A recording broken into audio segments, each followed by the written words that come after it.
Salut à tous, on se retrouve pour une vidéo spécialement consacrée au centre de formation et on va voir comment ils sont devenus indispensables dans le football moderne.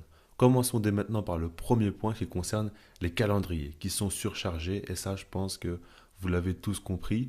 Maintenant ça ne concerne même pas que les top clubs, hein, ça concerne aussi les autres parce qu'on sait très bien qu'il y a la Ligue des Champions, il y a l'Europa League, mais il y a aussi la Conference League désormais et puis il y a pas mal d'autres compétitions dans les championnats. Il y a aussi les super coupes qui sont faites maintenant dans d'autres pays carrément.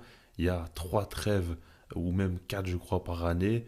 Il y a beaucoup de compétitions internationales aussi, avec la Ligue des Nations, etc. Enfin, bref, vous avez compris que les joueurs doivent être présents sur un terrain tous les 3 jours. Et ça, bah, ça force les clubs à avoir un banc compétitif, avec des joueurs qui peuvent beaucoup apporter en sortie de banc et même être capables de remplacer les titulaires parce que certainement qu'ils seront amenés à être blessés. Et ça, on l'a vu dans beaucoup de clubs, hein, comme notamment au Barça ces dernières années, il y a eu beaucoup de joueurs blessés, ce qui a fait qu'il y a eu, on va dire, des jeunes qui ont pu montrer ce qui valait sur un terrain, ils ont eu du temps de jeu et ça a été bénéfique pour le club, avec notamment Alejandro Balde, Gavi ou encore Lamine Yamal très récemment.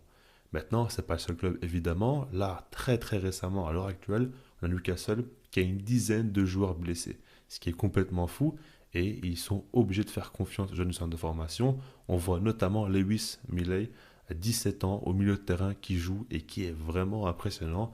Après, évidemment, on ne va pas s'enflammer, hein, mais pour l'instant, ce qu'il fait, c'est très fort. Donc, dans un premier temps, les joueurs qui sont formés au sein d'un club t'apportent beaucoup sportivement dès leur début de carrière, parce qu'évidemment, voilà, aujourd'hui, il y a beaucoup de joueurs qui se blessent, il y a beaucoup d'absents par rapport à ça, et donc, tu ne peux pas non plus toujours te permettre d'acheter des joueurs, parce que justement, on va arriver à ce point-là dès maintenant par rapport au point économique. Et là, il y a deux aspects à prendre en compte.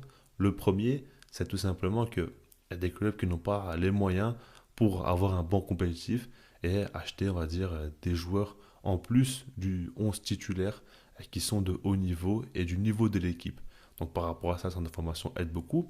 Mais en dehors de ça, il y a l'aspect aussi où tu vas vendre les joueurs. Parce que quand on regarde bien aujourd'hui, dans le football, il y a eu une énorme inflation sur le marché des transferts. Ça, je pense que vous l'avez tous compris, avec les prix des transferts qui sont vraiment très hauts, notamment en Angleterre, mais après, partout, c'est devenu quand même très cher. Et ce qu'il faut prendre en compte, c'est qu'aujourd'hui, les jeunes joueurs sont très rapidement valorisés à d'énormes prix. Et ça, c'est vraiment quelque chose auquel il faut faire attention. Regardez par exemple même au Brésil, hein, des joueurs chaque saison qui partent pour de très grosses sommes. Ils ont à peine joué quelques matchs, marqué quelques buts.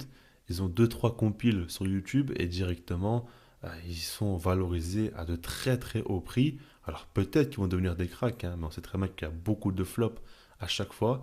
Et puis même globalement, même en Europe, hein, il y a beaucoup de joueurs très jeunes qui dès leur début de carrière sont vus comme d'énormes prospects. Donc en fait l'idée est de se dire à chaque fois qu'il faut recruter les jeunes le plus tôt possible avant que leur prix devienne inaccessible. Et ça fait qu'au final, bah, ça s'est inversé et on voit que les joueurs sont plus chers quand ils sont à l'état de promesse plutôt que quand ils sont des joueurs confirmés. En tout cas, c'est l'impression que j'ai actuellement. Donc ça fait que c'est sûr que quand tu as un centre de formation, tu sors de bons joueurs, tu peux facilement les revendre s'ils font des matchs prometteurs dès le début. Regardez par exemple Benfica, hein. Eux, ce qu'ils font en termes de bénéfices, c'est juste exceptionnel. Joao Félix, Ruben Dias, Gonzalo Ramos, et encore, hein, j'en passe, il y en a énormément qui sont su vendre pour plus de 80 millions d'euros, pour plus de 100 millions d'euros. Enfin, eux, ils rigolent vraiment pas. Et puis, il y a aussi un point qu'il faut prendre en compte, c'est le fait est que le centre de formation donne une identité au club, avec les joueurs en question. Ça, c'est important parce que souvent les supporters vont s'attacher aux joueurs qui ont été formés au centre de formation et qui explosent au plus haut niveau et qui donc deviennent des joueurs importants. Regardez par exemple à Chelsea, Rhys James est devenu le capitaine et c'est devenu vraiment une tête d'affiche du projet des Blues.